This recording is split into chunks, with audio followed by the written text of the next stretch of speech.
gostaria de perguntar para vocês como que é estruturado a linha de cuidados para pacientes com a doença de Peyronie na Turquia. A doença de Peyronie é um mistério. Apesar dos nossos esforços nos últimos 200 anos, não sabemos como prevenir essa doença e o tratamento ideal.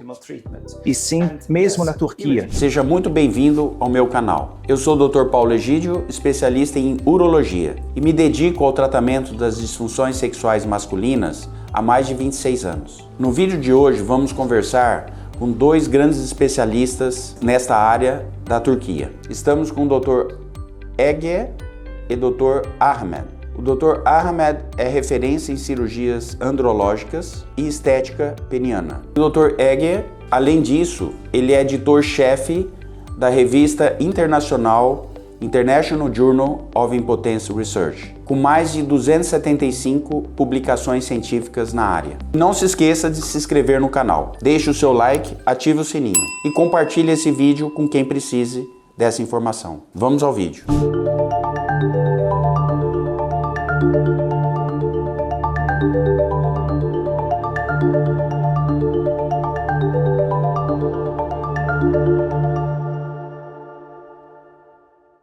Gostaria de saber na Turquia como está a questão da indicação e se vocês têm disponível a colagenase, que é o Xiaflex ou Xiapex, é a colagenase para uso como alternativa injetável na deformidade secundária à doença de Peyronie.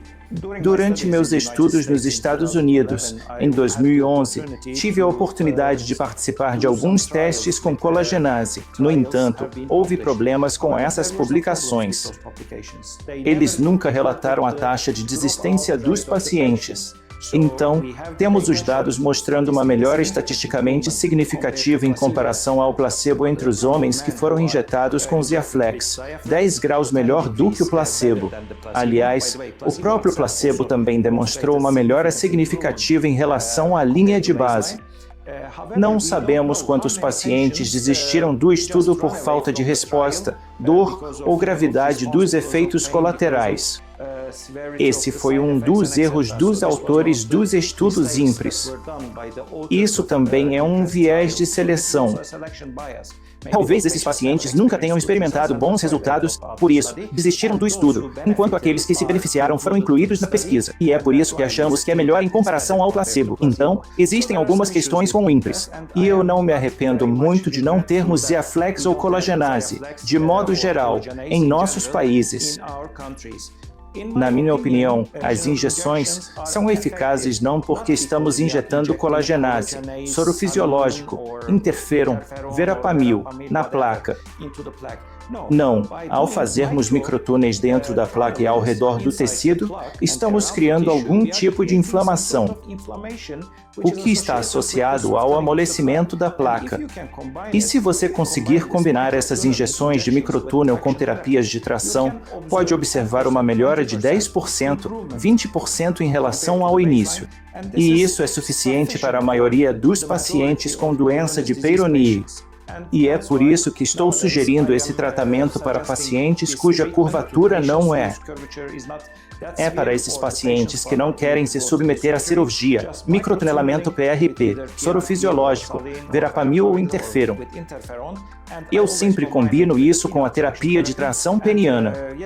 Sim, uma melhora de 10%, 20% na curvatura. Então, essa opção deve ser considerada entre os pacientes que não querem se submeter à cirurgia e dispostos a satisfeitos com uma leve melhora na curvatura. Você também usa PRP com microagulhamento? Por que eu uso PRP? Correto. E atualmente, na Itália, eles estão conduzindo outro estudo com injeção de ácido hialurônico junto com microtunelamento e também relatam uma leve melhora, de acordo com os resultados preliminares. No Brasil, nós não temos a colagenase disponível, então isso não foi aprovado, não sei se vai ser aprovado, pelo alto custo e uma efetividade não tão grande. Como funciona a cobertura da prótese peniana, seja ela maleável ou inflável na Turquia?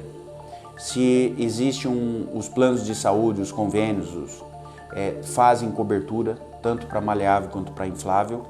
e se o governo, como instituição pública de saúde, se oferece esses tratamentos para as pessoas que têm menos recursos e não têm um convênio nos hospitais públicos da Turquia.